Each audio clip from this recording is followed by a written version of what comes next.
آگے اعوذ باللہ من الشیطان الرجیم، آگے سورۃ الدہر کا دوسرا رکوع دہر کا، ٹھیک ہے، سورۃ الانسان کا۔ انا نحن نزلنا، کہ بے شک ہم نے نازل کیا، علیک القرآن، آپ صلی اللہ علیہ وآلہ وسلم پر قرآن، تنزیلا، تھوڑا تھوڑا، کہ ہم نے آپ صلی اللہ علیہ وسلم پر تھوڑا تھوڑا قرآن پاک نازل کیا ہے، تدریجاً بتدریجاً نازل کیا ہے۔ فاصبر لحکم ربک، پس صبر کیجئے اپنے رب کے حکم کا، اچھا فاصبر پس انتظار کیجئے، لحکم ربک اپنے رب کے حکم کا، ولا تطع منہم، اور نہ اطاعت کیجئے ان میں سے، آثمن، کسی گناہگار کی، آپ ان میں سے کسی گناہگار کی اطاعت نہ کیجئے، ان کا کہنا نہ مانیے، او کفورا، یا ناشکرے کا، جو ناشکر ہے یا گناہگار ہے، آثم ہے، اس کی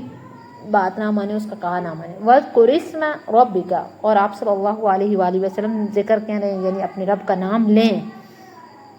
بکرتاً و اصیلا، بکرتاً صبح، و اصیلا اور شام کے وقت، صبح اور شام کے وقت، وَمِنَ اللَّيْلِ، اور رات کے کچھ حصے میں، وَمِنَ اللَّيْلِ، اور کسی قدر رات میں یا کچھ رات کے حصے میں، فَاسْجُدْ لَهُ، پس اس کو سجدہ کریں، وَسَبِّحْهُ، اس کی تسبیح بیان کریں، لیلا، طویلا، لمبی رات، طویل رات تک، لمبی رات تک۔ ان ہؤلاء، بے شک یہ لوگ ہیں، یحبون، محبت کرتے ہیں، پسند کرتے ہیں، العاجلہ، یعنی جلدی کو، یعنی دنیا کو، کہ یہ دنیا کو پسند کرتے ہیں، وَيَذَرُونَ، اور چھوڑ دیتے ہیں، وَرَاءَهُمْ، اپنے آگے، یوما ثقیلا، ایک بھاری دن کو، کہ اپنے آگے ایک بھاری دن کو چھوڑ دیتے ہیں، آخرت کے دن کو۔ نحن خلقناہم، ہم نے ان کو پیدا کیا، وشددنا، اور ہم نے مضبوط بنائے، اسرہم، ان کے جوڑ، کہ ہم نے ان کے جوڑ مضبوط بنائے ہیں، وَإِذَا شِئْنَا، اور جب ہم چاہیں گے، بدلنا، تو ہم بدل دیں گے، امثالہم، انہی کی طرح، تبدیلا، بدلنا۔ کہ اللہ تعالیٰ فرماتے ہیں کہ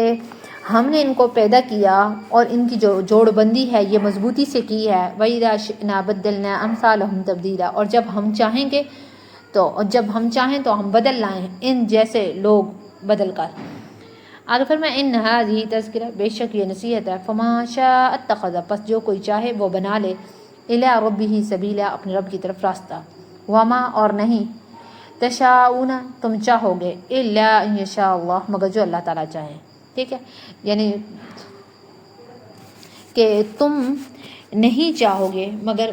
جو اللہ تعالیٰ چاہیں۔ ان اللہ کان علیما حکیما، کس لیے، بے شک اللہ تعالیٰ جاننے والے، حکمت والے ہیں۔ یدخل، وہ داخل کرتے ہیں، من یشاء، جسے چاہتے ہیں، برحمتہ، اپنی مہربانی میں، والظالمین، اور ظالم لوگ، ناانصاف لوگ، اعد لہم، ان کے لیے تیار کر رکھا ہے، عذابا علیما، دردناک عذاب۔ اب یہاں پہ آپ صلی اللہ علیہ وآلہ وسلم کا ذکر ہے، اور یہ جو صورت ہے یہ ہجرت کے بعد ہجرت کے بعد ابتداء میں ہی نازل ہوئی، ٹھیک ہے، ہجرت کے ابتداء میں نازل ہوئی ہے، تو اس کا نزول نمبر 98 نمبر ہے، اور مکی صورتیں ٹوٹل 85 ہیں، ٹھیک ہے، تو باقی صورتیں ساری مدنی ہیں، تو یہ زمانہ جو ہے وہ آزمائش وغیرہ کا تھا، مکہ والے مسلسل مدینے پر حملے کی تیاریاں کر رہے تھے، اس لیے دن کا چین، رات کا سکون ختم ہو گیا تھا، اور آگے کیا ہونا ہے یہ معلوم نہیں تھا۔ ایسے سخت زمانے میں یہ صورت نازل ہوئی ہے، اس لیے ان آیات میں آپ صلی اللہ علیہ وآلہ وسلم کو تسلی دی ہے، اور فی الحال کرنے کے جو کام ہیں ان کی رہنمائی کی ہے، ٹھیک ہے، فاصبر لحکم ربک، اور آگے اللہ تعالیٰ کے حکم کے انتظار کا حکم دیا ہے، اور کفار کی اطاعت کرنے سے، ولا تطع، اطاعت کرنے سے روک دیا گیا ہے۔ ارشاد فرمایا کہ کفار دنیا کے پیچھے رال ٹپکا رہے ہیں، اور آگے سخت دن آ رہا ہے، ٹھیک ہے، وہ دنیا جو جلدی آنے والی چیز ہے اس کے پیچھے لگی ہوئی ہیں، اور اگلے والا جو سخت دن ہے اس کو بھول گئے ہیں، اور اس خوش فہمی کے اندر مبتلا ہیں کہ بھائی ہم طاقتور ہیں، تو وہ جان لیں گے کہ بھائی ان کو ایسا ہم نے بنایا ہے، ہم اس میں انقلاب بھی لا سکتے ہیں، چینج بھی کر سکتے ہیں۔ پھر آخر میں اللہ تعالیٰ نے فرمایا کہ قرآن ایک نصیحت نامہ ہے، کفار کو چاہیے کہ وہ اس سے نصیحت پکڑیں، لیکن یاد رکھیں کہ بھائی یہ وما تشاؤون الا ان یشاء اللہ، کہ جو مشیت ہے، چاہنا ہے، وہ اللہ ہی کا چاہنا ہو سکتا ہے، انسان کا چاہنا اللہ کے چاہنے کے تابع ہے، اس لیے اللہ تعالیٰ ہی سے ہدایت مانگے، اللہ ہی سے مانگے، جو کچھ مانگنا ہے وہ جس کو چاہتے ہیں اپنی رحمت کے اندر اللہ تعالیٰ داخل فرما دیتے ہیں، جس کو چاہتے ہیں ہدایت عطا فرماتے ہیں، اور جو لوگ اللہ تعالیٰ کی نافرمانی کریں گے، اللہ تعالیٰ کا کہنا نہیں مانیں گے، تو ان کے لیے والظالمین اعد لہم عذابا علیما، ایسے ناانصاف لوگوں کے لیے دردناک عذاب تیار کر دیا گیا. ٹھیک ہے، ٹوٹلی یہ چیزیں بیان کر دی گئی ہیں کہ مطلب منت کے بارے میں، کہ اگر منت منعقد ہونی ہے اس کے لیے کچھ شرائط ہیں. ٹھیک ہے، منت مان رہے ہیں تو وہ صحیح ہوگی، تو اس کے لیے کچھ چیزیں، کچھ شرطیں ہیں. ٹھیک ہے، کچھ باتوں کا خیال رکھنا ہے. سب سے پہلے کہ جس کام کی نظر ہم نے مانی ہے وہ جائز ہونا چاہیے، حلال ہونا چاہیے، گناہ کا کام نہیں ہونا چاہیے. ٹھیک ہے، اگر کسی نے کسی گناہ اور ناجائز کام کی نظر مان لی تو اب اس پر لازم ہے کہ وہ ناجائز کام نہ کرے،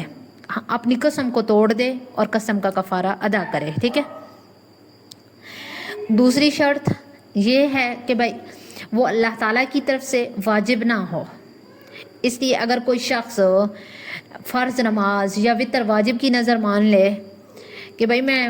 وتر واجب پڑھوں گا یا فرض نماز پڑھوں گا، تو یہ جو اس کی نظر ہے نا، یہ لغو ہوگی، بیہودہ ہوگی. ٹھیک ہے، لغو،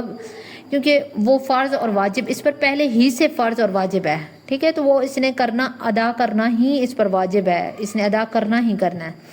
تو امام ابو حنیفہ کے نزدیک یہ بھی شرط ہے کہ بھائی جس کام کو نظر کے ذریعے اپنے اوپر واجب کیا ہے، اس کی جن سے کوئی عبادت شریعت میں واجب کی گئی ہو، جیسے نماز ہے، روزہ ہے، صدقہ ہے، قربانی وغیرہ ہے، اور جس کی جن سے کوئی شرعاً عبادت وغیرہ مقصود نہیں ہے، اس کی نظر ماننے سے نظر لازم نہیں ہوتی. جیسے کسی مریض کی عیادت یا جنازے کے پیچھے چلنا وغیرہ. ٹھیک ہے، اگرچہ یہ عبادات وغیرہ ہیں مگر عبادت مقصودہ نہیں ہے. ٹھیک ہے، یہ تیسری والی جو شرط ہے نا، یہ امام ابو حنیفہ کے نزدیک ہے. ٹھیک ہے، کہ وہ کہتے ہیں کہ بھائی وہ ایسی جن سے ہو جو شریعت کے اندر عبادت ہیں. ٹھیک ہے، کہ شریعت کے اندر جن کی عبادت واجب کر دی گئی ہے اس جن سے ہو. جیسے روزہ فرض ہے تو روزے کی جیسے آپ نے منت مانگی، جیسے نماز فرض ہے تو نماز کی جیسے آپ نے نفل نماز میں پڑھوں گی اس کی آپ نے منت مان لی ہے. تو یہ چیز ہے. ٹھیک ہے، 3 شرائط مد نظر رکھنا ہے. ٹھیک ہے، اور بھی ہوں گی، وہ بڑی کتابوں کے اندر دیکھ سکتے ہیں. ٹھیک ہے.